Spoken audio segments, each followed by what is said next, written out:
High বন্ধুরা, আজকে আমার গাছে আবার ফুল ফুটেছে আর আমি চলে এসেছি পরাগ মিলন করানোর জন্য, যাতে ফুল থেকে ফল তৈরি হয়।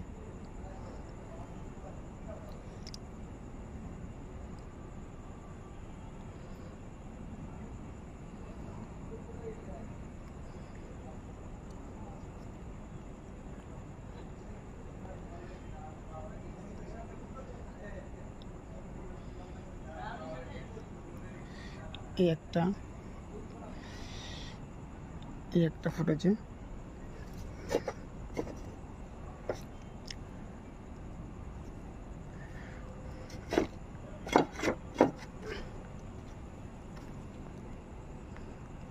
দেখতে পাচ্ছেন কত বড় ফুল।